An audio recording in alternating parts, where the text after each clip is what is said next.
और आप महसूस कर रहे होंगे कि हम जितने भी बहुजन लोग हैं इस देश के अंदर, यदि शिक्षा ग्रहण कर रहे हैं या किसी पद और प्रतिष्ठा को प्राप्त कर रहे हैं, तो वह देन संविधान का है, जिसके निर्माता बाबा साहेब भीमराव अंबेडकर हैं। लेकिन ऐसे ही दौर में ऐसा दौर चल रहा है जिस दौर में हमने संविधान के बल पर शिक्षा तो हासिल की है, शिक्षा के संविधान के बल पर हमने पद तो हासिल की है, लेकिन उसी संविधान को जब यहाँ के शासन सत्ता द्वारा ध्वस्त करने की पुरजोर कोशिश की जा रही है, तो वैसे पद पर हमारे समाज के लोग जो बैठे हुए हैं उस पर बोलने से आनाकानी करते हैं, कतराते हैं। यह जो स्थिति है और ऐसी स्थिति पैदा की जा रही है, बहुजनों से शिक्षा छीनने की जो पूरी मुकम्मल तैयारी चल रही है उसको आज पहचानने की जरूरत है। उसके खिलाफ संघर्ष को सड़कों पर उतारने की आवश्यकता है। हम अपने युवा मित्रों से कहना चाहेंगे कि आपका यह जो कैंपस है, तिलकामांझी भागलपुर विश्वविद्यालय का कैंपस है, आपने इस कैंपस में ब्राह्मणवाद को फलते फूलते देखा होगा जब आपने देखा कि यहाँ के एमबीए विभाग में सरस्वती की प्रतिमा स्थापित की जा रही थी।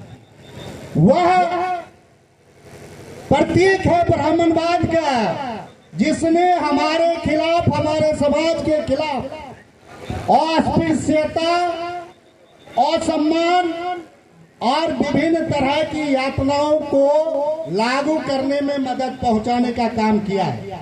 यदि आज हम उसके खिलाफ नहीं खड़े होते हैं, संघर्ष के लिए नहीं उतरते हैं, सड़कों पर अपनी आवाज को नहीं बुलंद करते हैं, तो आने वाले समय में आने वाली जो पीढ़ी है उसके लिए बहुत ही कठिन समय आने वाला है। क्योंकि पूरा देश, पूरा संवैधानिक ढांचा जो हमारे शिक्षा की गारंटी करने की बात करता है, हमको अधिकार देने की बात करता है, सामाजिक समरसता की बात करता है, उस पर लगातार हमले जारी है। और पाखंडवाद को पूरे जोर शोर से फैलाया जा रहा है। वैज्ञानिकता को पीछे धकेल करके पाखंडवाद को फैलाया जा रहा है।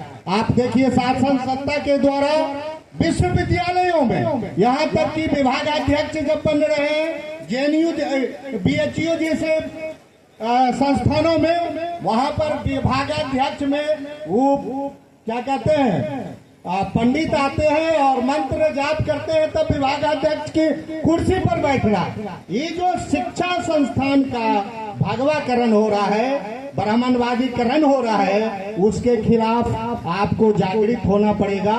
और जब यह सरकारी शिक्षण संस्थान बचेगा, तभी हमारा बहुजन शिक्षा प्राप्त कर सकता है और संघर्ष के लिए आगे बढ़ सकता है। बाबा साहेब के उन नारों को यदि आत्मसात करना चाहते हैं कि शिक्षित करो, यदि हम शिक्षित हैं तो ये हमारा दायित्व है कि हम अपने समाज के उन लोगों को शिक्षित करें जो शिक्षा से आज भी वंचित है। संगठित करो। यदि आपने शिक्षा प्राप्त किया है, आप समझ रहे हैं कि संगठित होने की आवश्यकता है, तो आपको उस कार्य में लगना होगा, आनाकानी नहीं करना होगा और उसके बाद संघर्ष में भी अगुवाई करना होगा।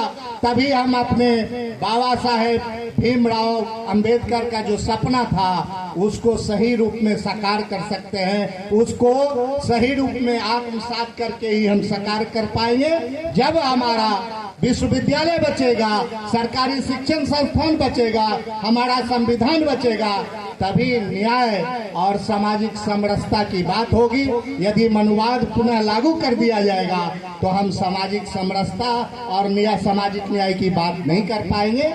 इन्हीं चंद शब्दों के साथ, इस आह्वान के साथ कि आइए हम ऐसे मनुवादी ताकतों को, मनुवाद से संचालित तमाम चीजों को पहचानने की कोशिश करें और उसके खिलाफ मुखरता के साथ। आप देखते होंगे कि आपके साथी जो सवर्ण साथी होते हैं, यदि वो अकेला है, आप 10 हैं, वहां अपनी वो बात कह लेता है, अपनी बात मनवा लेता है, लेकिन आप 10 रहते हुए भी आप चुप्पी साध लेते हैं। चाहे वह चाय की दुकान हो या शिक्षण संस्थान में क्रीड़ा का परिषद हो, तमाम जगह आप चुप रहते हैं। यह चुप्पी यह खतरा पैदा करेगा, इसलिए आप मुखर होइए। और आप बाबा साहेब ने जो कहा कि मुखरता पूर्वक सामना करना है, तो सामना करने के लिए आगे बढ़िए, तभी हम अपने संविधान को बचा सकते हैं। जब संविधान बचेगा तब हम सामाजिक न्याय को प्राप्त कर सकते हैं, तब हम अपने अधिकार को प्राप्त कर सकते हैं। इन्हीं शब्दों के साथ हम अपनी बात खत्म करते हैं। जय भीम।